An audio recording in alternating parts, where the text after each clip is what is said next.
ये है talks news network और आप देख रहे हैं पॉलिटॉक्स, राजनीति का कच्चा चिट्ठा। बोलिए भारत माता की, भारत माता की, वंदे वंदे। थोड़ा और करंट आना चाहिए। भारत माता की, भारत माता की, भारत माता की, वंदे वंदे। भारतीय जनता पार्टी जिंदाबाद, बीजेपी जिंदाबाद, नरेंद्र मोदी जिंदाबाद, सारे नेता जिंदाबाद, सारे कार्यकर्ता जिंदाबाद, सारी जनता जिंदाबाद, जिंदाबाद जिंदाबाद, बीजेपी जिंदाबाद, भारत माता की।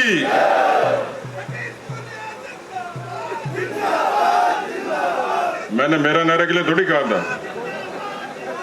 पर आपकी जय होगी तो मेरी अपने आप ही हो जाएगी।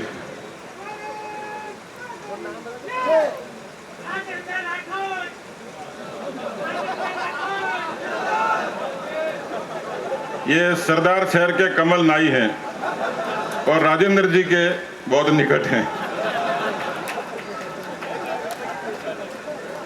आज के इस गरिमापूर्ण कार्यक्रम में हम सब के बीच में विराजमान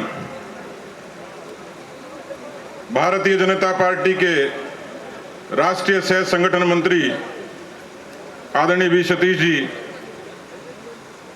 मुझसे पहले जिनका भाषण सुना उन्होंने ठीक ही कहा। मैंने जब जयपुर की धरती पर कदम रखा, जो किसान संघ का काम शिद्दत से करते थे और जिन्होंने मुझे विद्यार्थी परिषद के काम के लिए प्रेरित किया, जिन्होंने गुजरात से, महाराष्ट्र से, उत्तर प्रदेश से विजय यात्रा की शुरुआत करी, ठीक कह रहे थे। 2008 में ऐसा दृश्य बना था जब राजस्थान का कार्यकर्ता आशीर्वाद देने के लिए उस शख्स को यहां आया था। आदरणीय ओम प्रकाश जी माथुर इस मंच पर विराजमान है, उनका अभिनंदन करता हूं। मेवाड़ की आवाज, राजनीति के एक तपस्वी साधक, जिनकी ईमानदारी और खुददारी राजस्थान में केवल भारतीय जनता पार्टी ने में नहीं, जन जन में चर्चित है, ऐसे श्रद्धेय गुलाब जी भाई साहब। मैं एक शख्स का नाम नहीं लूंगा तो मैं न्याय नहीं करूंगा। इस राजस्थान के शेरे राजस्थान, एक साधारण राजपूत के घर में पैदा होकर जिन्होंने हिंदुस्तान के लोकतंत्र में उपराष्ट्रपति की ऊंचाइयां हासिल करी, जिनके विश्वस्त सहयोगी और अपनी विद्वता से विधानसभा के अध्यक्ष की कुर्सी को जिन्होंने सुशोभित किया, ऐसे दलितों और वंचितों की आवाज श्रद्धेय कैलाश मेघवाल जी हमारे बीच में विराजमान है। भारत दुनिया का सबसे बड़ा लोकतंत्र, उस लोकतंत्र की ताकत हिंदुस्तान की संसद, और उस संसद में गरीब घर की आवाज अर्जुन मेघवाल जी की आवाज जब गूंजती है तो गरीब के कल्याण के रास्ते खुलते हैं। मित्रों, इस मंच पर मेरे बड़े भाई और जहां मैं पैदा हुआ उस धरती से केवल एक बार नहीं, 2 बार नहीं, 3 बार नहीं, 4 बार नहीं, 5 बार नहीं, 6 बार नहीं, 7 बार जिन्होंने विधानसभा का प्रतिनिधित्व किया, ऐसे विधानसभा के नेता, उपनेता प्रतिपक्ष आदरणीय राठौड़ साहब, मेरे छोटे भाई कैलाश चौधरी जी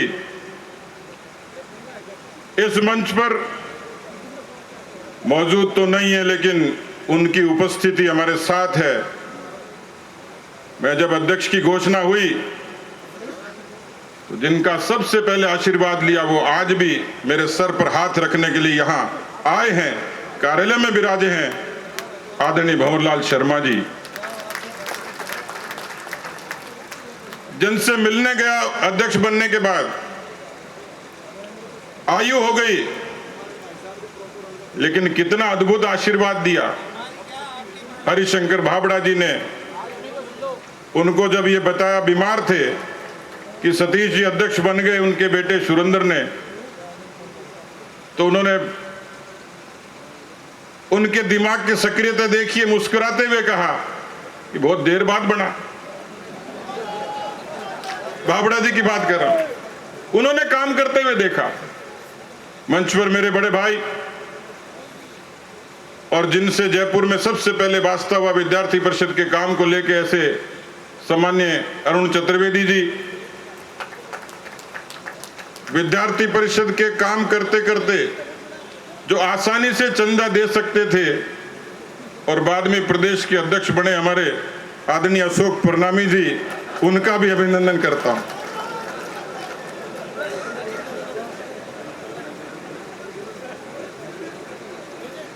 अच्छा, सब लोग हंस रहे, अभी भी देते हैं,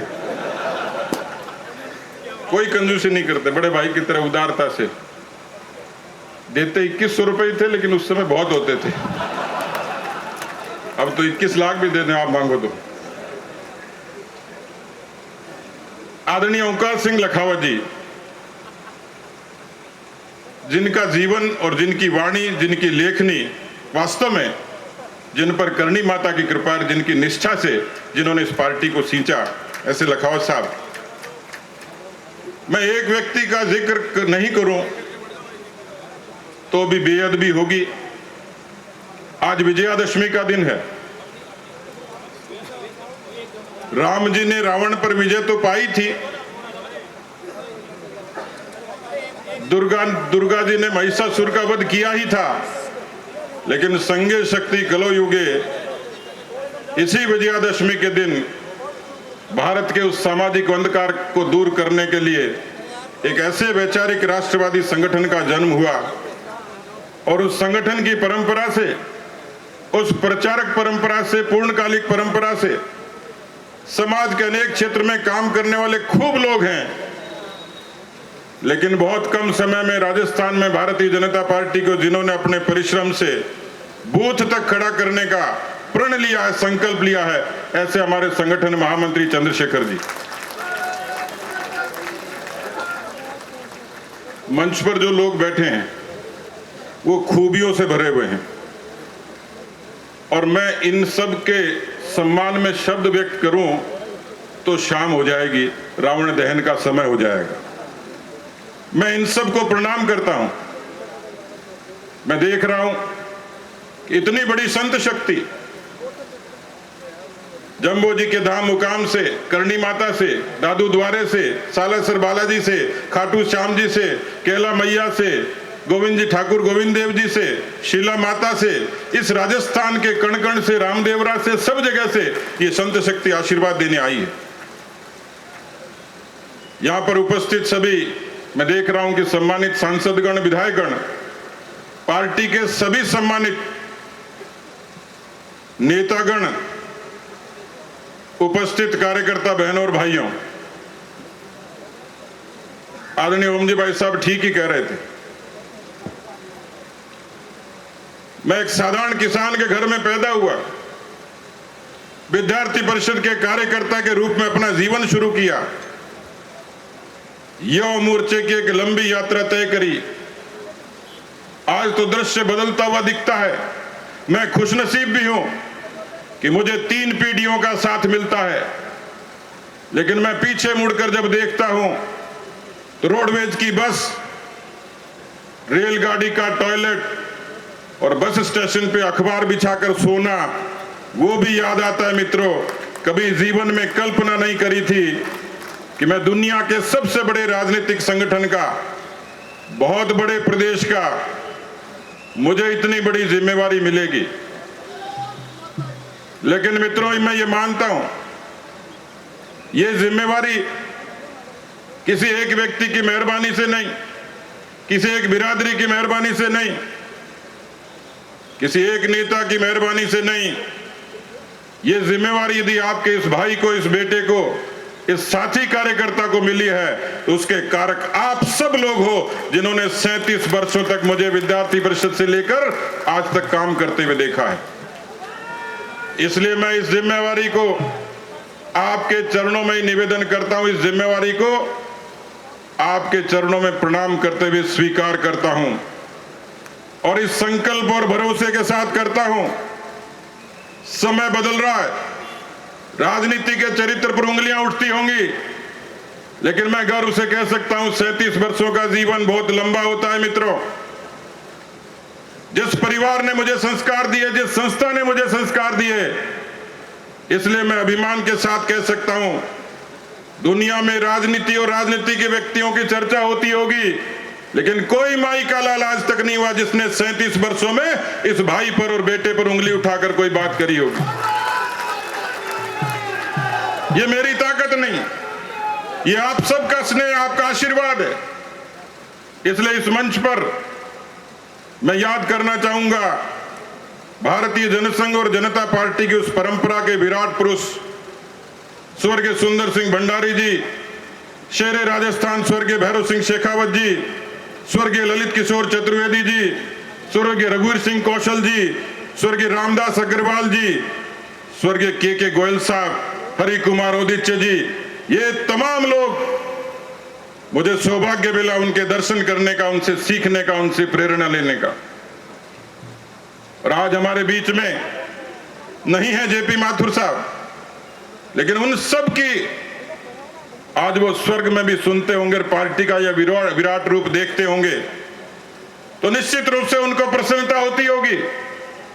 मैं भारतीय जनता पार्टी की राजनीति से जुड़ा और जिस शख्स से सबसे पहले प्रभावित हुआ, जो साहित्य पढ़ा, मित्रों समय बदला और देश के प्रधानमंत्री नरेंद्र मोदी जी ने उनके सपनों को पूरा किया।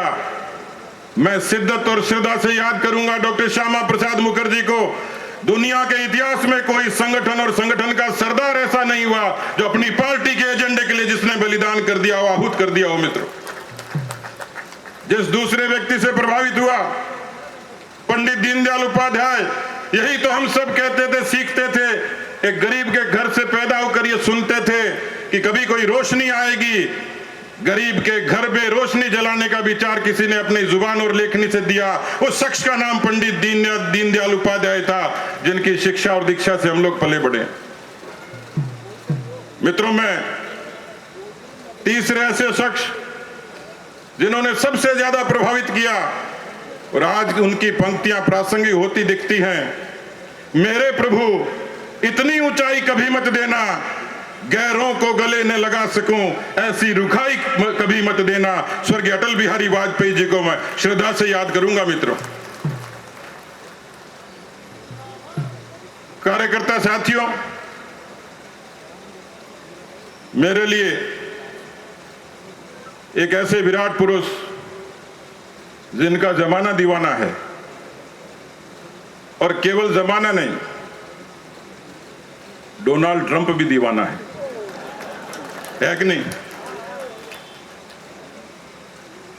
मेरे नए उत्तरदायित्व के विषय में बाह्य वातावरण में तूफान लगभग थमसा गया है। सबका आश्चर्य, प्रश्न आदि अब पूर्णता की ओर है। अब अपेक्षाओं का प्रारंभ होगा। अपेक्षाओं की व्यापकता, तीव्रता भी खूब होगी। तब मेरे जीवन की रचना अभी शेष है। मुझे किसी को मापना नहीं, मुझे अपनी श्रेष्ठता सिद्ध नहीं करनी, मुझे तो निर्क्षीर विवेक को पाना है। मेरी समर्पण यात्रा के लिए सब जरूरी है। इसलिए शक्ति की उपासना का केंद्र स्वसुख नहीं, मां तू ही मुझे शक्ति दे जिससे मैं किसी के साथ अन्याय नहीं कर बैठूं, परंतु मां मुझे अन्याय सहन करने की शक्ति प्रदान कर। यह शब्द मेरे नहीं, ये हमारे माननीय प्रधानमंत्री जी की साक्षी भाव पुस्तिका में उनके खुद के लिखे हुए शब्द हैं। मित्रों, मैं पीछे मुड़ के देखता हूं मित्रों, बहुत सारी चुनौतियों की बातें होती हैं। मुझे ठीक से याद आता है विद्यार्थी परिषद का वो जीवन, और विद्यार्थी परिषद के जीवन कालखंड के दौरान राष्ट्रीय स्वयंसेवक संघ से संपर्क, और उस संपर्क के दौरान ऐसे मनीषी प्रचारक जिन्होंने, मैं श्रद्धा से याद करूंगा माननीय सोहन सिंह जी को, माननीय लक्ष्मण सिंह जी को, बहुत बात लंबी हो जाएगी, लेकिन मैं श्रद्धा से याद करूंगा। आज उनकी आत्मा प्रसन्न होगी। उन्होंने जब सिर पर हाथ रखा था, एक बात मर्म की कही थी कि राजनीति एक कंटका किरण मार्ग है, बहुत कुछ सीखना है, बनना या नहीं बनना मुद्दा नहीं है, बनना या बनाना ये कोई मसला नहीं है, लेकिन सब समाज को साथ लेकर अपने आप को साबित करना, ये उन्होंने मुझे कहा। आज तक मुझे याद है उनकी वाणी। इसलिए मित्रों, जीवन का मंत्र यही था। कार्यकर्ता साथियों, मैं आज, कुछ लोगों ने कहा ये पदभार ग्रहण है, पर मित्रों ने ठीक करा, ये कार्यभार है। पद तो आते और जाते रहते हैं, और आप वाला पद तो बिल्कुल परमानेंट है। कार्यकर्ता कभी भूतपूर्व नहीं होता और कभी हटा नहीं सकता। इसलिए मुझे जब अखबार के लोगों ने पूछा, अब आप अध्यक्ष बन गए, क्या हुआ, मैंने जवाब दिया कि सिर्फ टाइटल बदला है, काम तो वही है, सिर्फ टाइटल बदला, प्रदेश अध्यक्ष लग गया, कार्यकर्ता आगे आगे। इसलिए लोग जब चुनौतियों की, अपेक्षाओं की बात करते हैं तो मुझसे पूछते हैं कि अब आपका एजेंडा क्या होगा। कार्यकर्ता मित्रों, नरेंद्र मोदी जी के विराट व्यक्तित्व से भारतीय जनता पार्टी की संघर्ष यात्रा ने देश और दुनिया में यह संदेश तो दे दिया कि राष्ट्रवाद का विचार ये दुनिया का सर्वश्रेष्ठ विचार है, और यही विचार हिंदुस्तान को आगे ले जाएगा। और इसलिए राजस्थान में 1,96,00,000 वोट हमें मिले लोकसभा में। मित्रों, केंद्र की दूसरी अपेक्षा हमसे थी। मुझे केंद्र ने जिम्मेवारी दी सदस्यता अभियान की। राजस्थान में हम लोग 52 लाख थे। मैं डरता था, इसलिए जब पहली बैठक में गया तो 11 लाख लिख के आया। वी सतीश जी ने कहा कि 11 तो कम है, 30 करो। और एक दिन शिवराज सिंह चौहान जी, अमित शाह जी वीडियो कॉन्फ्रेंसिंग में थे, बोले राजस्थान तो बहुत बड़ा प्रदेश है, 50 लाख करो। मुझे लगा कि इतना बड़ा पहाड़ जैसा लक्ष्य कैसे पूरा होगा। मित्रों, मुझे कहते हुए खुशी है, मैं तो करोड़पति नहीं हूं, लेकिन राजस्थान की भारतीय जनता पार्टी करोड़पति है। 67 लाख नए सदस्य आप लोगों ने अपने पसीने से बनाए। मित्रों, तो लोग मुझसे पूछते हैं, 2 करोड़ मतदाता हो गए, 1.25 करोड़ सदस्य हो गए, अब क्या करोगे? तो मेरे पूर्व वक्ताओं ने खूब कहा, मैंने भी सुना। अब मेरा मिशन होगा। जब मोदी जी कहते थे कि कांग्रेस मुक्त भारत बनाना है, मुझे लगता था इतना बड़ा व्यक्ति ऐसी कैसी बात करता है, लेकिन मैं उनको अभिनंदन करता हूं, सैल्यूट करता हूं। और विजयादशमी के दिन इस हिंदुस्तान की धरती पर जातिवाद का, भ्रष्टाचार का, अराजकता का कोई दानव था, कोई रावण था, तो कांग्रेस के विचारों में था। मित्रों, उस अराजकता के खिलाफ राम बनकर नरेंद्र मोदी जी ने हुंकार भरी और पूरे देश भर में बदलाव की शुरुआत करी। तो ठीक लगता था कि उन्होंने कांग्रेस मुक्त की बात करी है। इसलिए मित्रों, मेरे सामने मिशन है, आप सबका साथ होगा, आप सब साथ होंगे, क्योंकि मैं तो छोटा सा कार्यकर्ता हूं, निमित्त हूं, कारक हूं। लेकिन मैं आपके सामने संकल्प लेता हूं कि राजस्थान को भी हम सब लोग मिलकर, ठीक कह रहे थे ओम जी भाई साहब, ये खेल अब बंद करना पड़ेगा। और शायद राजस्थान की जनता भी समझ गई, इन 10 महीनों में जिस तरीके से किसानों से, नौजवानों से छलावा किया, राजस्थान की जनता को ठगा।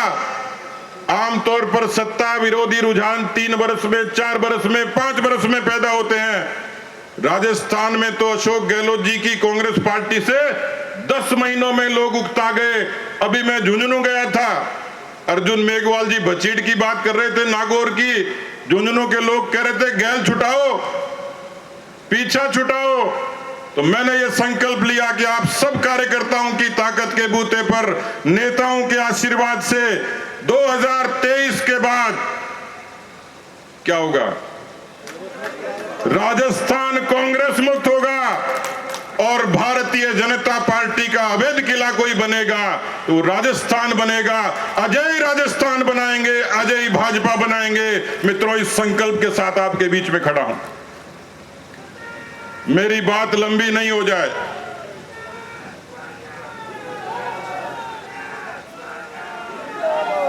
अभी से गड़ा बैठ के भैया बहुत नारे लगाने पड़ेंगे।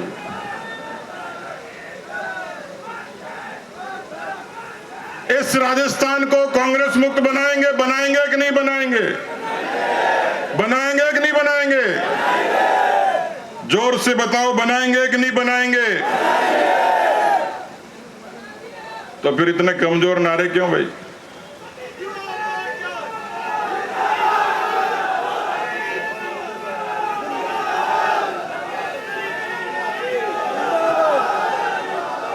मित्रों, ये काम पहले भी हो सकता है, ये काम पहले भी हो सकता है,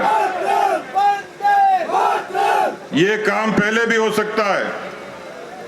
कैसे हो सकता है? 2 उपचुनाव हैं, मंडावा का और खीवसर का।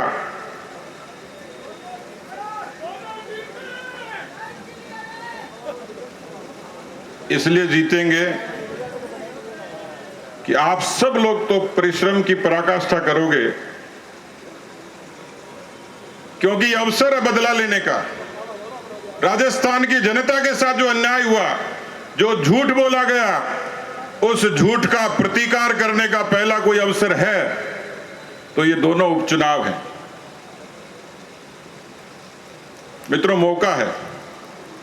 निकाय के चुनाव आएंगे, पूरी मजबूती के साथ, हिम्मत के साथ, अच्छे अनुशासन और संस्कार के साथ, अच्छी तैयारी के साथ मैं भरोसे के साथ कह सकता हूं कि जब आपका पार्टी का नेतृत्व 70 वर्षों की समस्या को अपनी कलम और जुबान से 48 घंटे में 370 और 35A को हटा के दूर करके कर सकते हैं, तो आप कांग्रेस पार्टी को निकाय में धूल नहीं चटा सकते। इसलिए मित्रों, ये दूसरी चुनौती भी स्वीकार करो। आपको जोर नहीं आएगा। क्यों नहीं आएगा?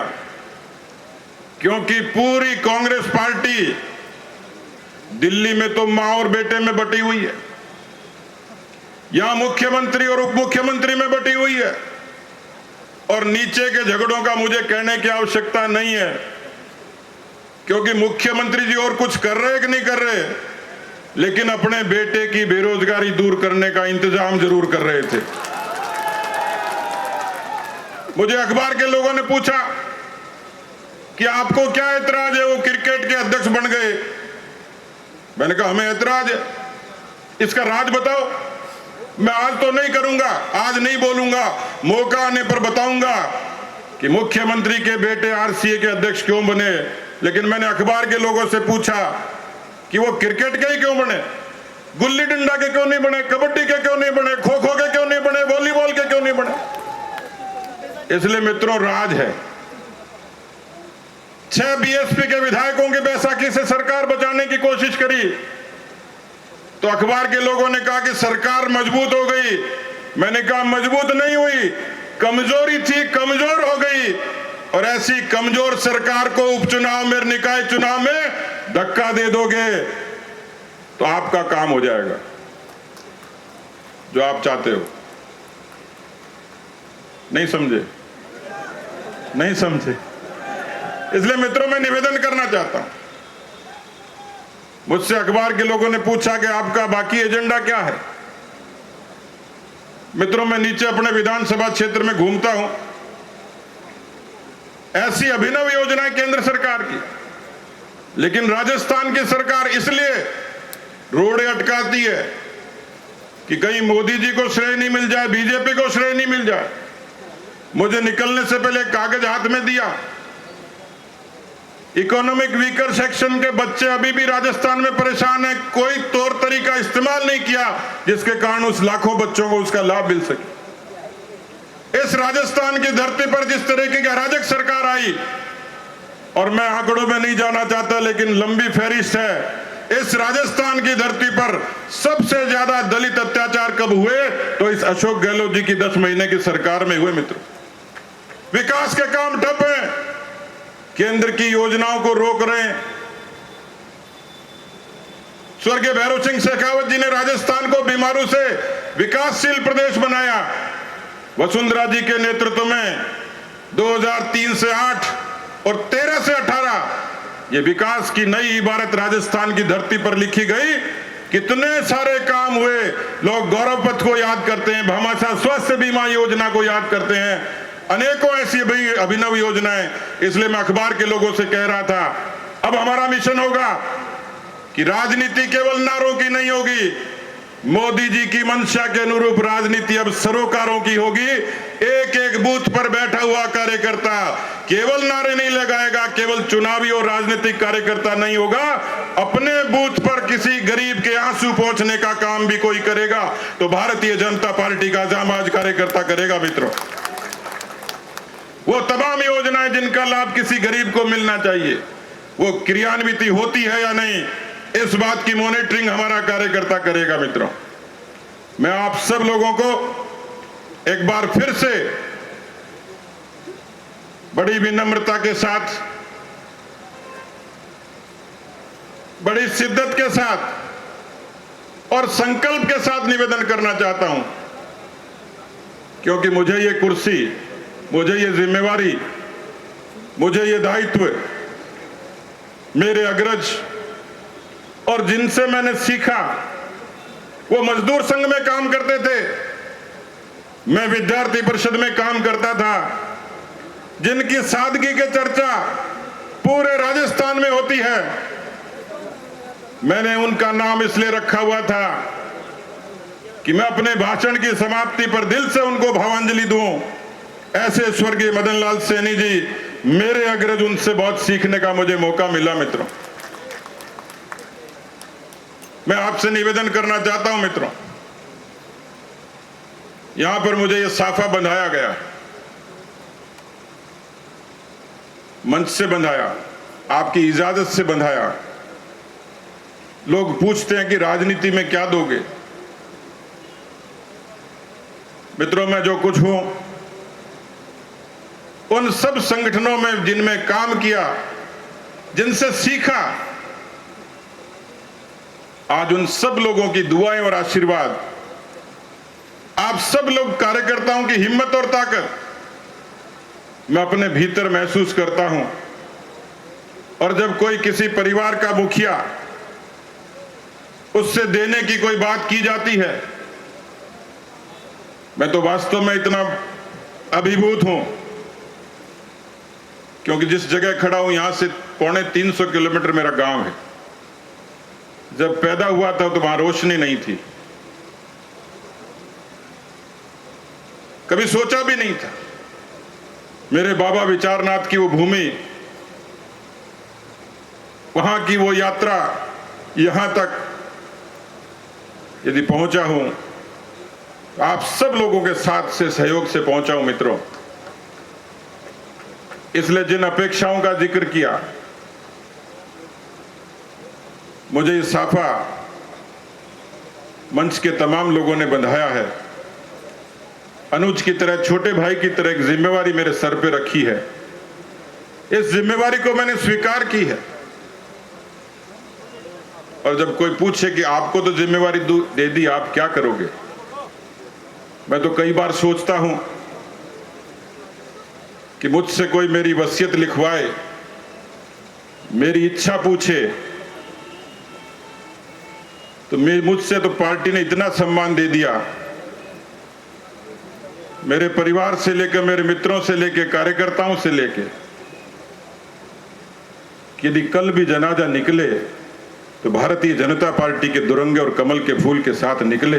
मैं उत्सर्ग भी हो जाऊं, तो शायद मेरी तरफ से पार्टी को कम पड़ेगा। लेकिन कार्यकर्ता मित्रों, लोग आपसे पूछेंगे कि आपने सतीश पूनिया से प्रेम किया, किस लिए किया? तो मैंने 37 वर्षों के जिस संकल्प को अभी तक जिया है, इस साफे की सौगंध आपका सिर कभी झुकने नहीं दूंगा, यह संकल्प और भरोसा आपको देता हूं। यह भरोसा और विश्वास देता हूं। मैं पार्टी के लिए पसीना बहाता था। विद्यार्थी परिषद के कश्मीर के आंदोलन से लेके राम जन्मभूमि के दोनों आंदोलन, जब जब जरूरत पड़ी मैं आगे रहा। इस पार्टी ने मुझे इतनी इज्जत, मान सम्मान और आप सब लोगों ने दी है। इसलिए मित्रों, इसके लिए मेरा शरीर जीवन चला जाए तो भी मैं तैयार हूं कि मेरे किसी बलिदान उत्सव से पार्टी का भला हो, तो मैं कभी पीछे नहीं हटूंगा। मित्रों, ये निवेदन करना चाहता हूं।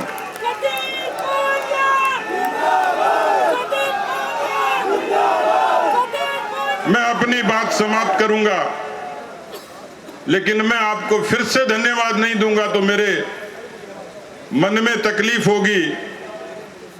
मैं सही कह रहा हूं मित्रों, मैं राजस्थान में जब शुरू हुआ, मैंने कल्पना नहीं करी थी कि मेरे जैसे जो पहली बार विधायक बना, पार्टी में काम करता था,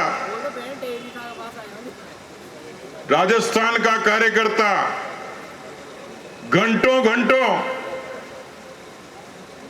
बांसवाड़ा में तो वास्तव में आंसू आ गए मित्रों। 6 घंटे लेट हुआ, 12 बजे भी कार्यकर्ता स्वागत के लिए खड़ा था। मुझे पता है ये स्वागत किसी सतीश पूनिया नाम का नहीं है, संगठन की परिपाटी से पैदा हुआ उस कार्यकर्ता का है जो परिश्रम करना जानता है, निष्ठा के साथ पार्टी के लिए मरना और जीना जानता है। इसलिए मैं उस कार्यकर्ता को, क्योंकि जिस पदयात्रा का जिक्र किया वो मेरे जीवन की एक ऐसी घटना है मित्रों, मैं कभी नहीं भूल सकता। वो 1998-99 का वक्त, अजमेर से लेकर सम्राट पृथ्वीराज चौहान की धरती से महाराजा सूरजमल की धरती लोहागढ़ तक की वो यात्रा जिसने मेरा जीवन बदल दिया मित्रों। 88-89 की डॉक्टर हेडगेवार ओलंपिक्स के संयोजक की वो यात्रा जिसने मेरा जीवन बदला। इसलिए मित्रों, मैं आप सबसे निवेदन करना चाहता हूं कि ये जिम्मेवारी अब मेरी अकेले की नहीं, आप सबका साथ राजनीति में इस राजस्थान की लूट और झूठ के 55 वर्षों के राज को उखाड़ फेंकने से लेकर एक मजबूत संगठन और संस्कारित संगठन बूथ पर खड़ा करना, ये चुनौती और जिम्मेवारी हम सब की है। मैंने तो स्वीकार करी है। आपका साथ और आपका हौसला और हिम्मत चाहता हूं। मैं उस जज्बे का कार्यकर्ता हूं मित्रों। मैंने अभी कुछ दिन पहले घटना पढ़ी, कांग्रेस के लोग हम पर आरोप लगाते हैं, हमारी देशभक्ति का प्रमाण मांगते हैं, हमारे वैचारिक संगठनों पर उंगलियां उठाते हैं। लेकिन मित्रों, कुछ बरस पुरानी घटना, एक सरकारी इमारत पर तिरंगा फहरा रहा था, तमाशबीन इकट्ठे हो गए, बिजली का शॉर्ट सर्किट हुआ, उस तिरंगे में आग लग गई। उस तिरंगे को जलने से बचाने की किसी ने हिम्मत नहीं करी, लेकिन इतनी देर में एक भीड़ को चीरता हुआ एक नौजवान उस 3 मंजिला इमारत पर चढ़ा, उस तिरंगे को जलने से बचाया। जब वो नीचे आया तो उसको पूछा, रे मूर्ख नौजवान, तुझने इस कपड़े के टुकड़े के लिए जान जोखिम में डाल दी। उस नौजवान का शब्द प्रेरणा का शब्द था हिंदुस्तान के तमाम नौजवानों के लिए। उसने कहा, होगा कपड़े का टुकड़ा किसी के लिए, होगा कपड़े का टुकड़ा किसी के लिए, मेरे लिए तो भारत मां की आन बान शान का तिरंगा था, इसके लिए जान भी चली जाती तो मुझे परवाह नहीं थी। मित्रों, वो जो नारे लगा रहे थे, एक ही चर्चा युवा मोर्चा, वो मैं गर्व से भर गया। वो भारतीय जनता युवा मोर्चा का, भारतीय जनता पार्टी का सिपाही था। तिरंगे के सम्मान से लेकर राष्ट्रवाद की सीख तक मैं आप सब लोगों से एक बार फिर से आपका अभिनंदन करते हुए, आपको धन्यवाद देते हुए, क्योंकि कितनी कितनी दूर से आए मैं समझ सकता हूं, मुझे बांसवाड़ा के लोग मिले, पोखरण के लोग मिले, गंगानगर हिंदूमल कोट के लोग मिले, कैला मैया के दरबार से लोग आए। कितने कितने लोग, पूरा भूगोल यहां खड़ा हो गया राजस्थान का। और जब भूगोल खड़ा होता है तो इतिहास बदलते हैं मित्रों। जब हम उछलते हैं तो आसमां उछलता है, जब हम मचलते हैं तो तूफान मचल उठते हैं। हमें बदलने की कोशिश न कर जमाने, जब हम बदलते हैं तो इतिहास बदल उठते हैं। इसलिए मित्रों, आज इतिहास बदलने की बारी आई है। एक बार फिर से आपके श्री चरणों में प्रणाम करता हूं और आप सब लोगों के लिए बहुत बहुत आभार व्यक्त करता हूं, कृतज्ञ प्रणाम करता हूं। जय हिंद, जय भारत। ये है टॉक्स न्यूज नेटवर्क और आप देख रहे हैं पॉलिटॉक्स, राजनीति का कच्चा चिट्ठा।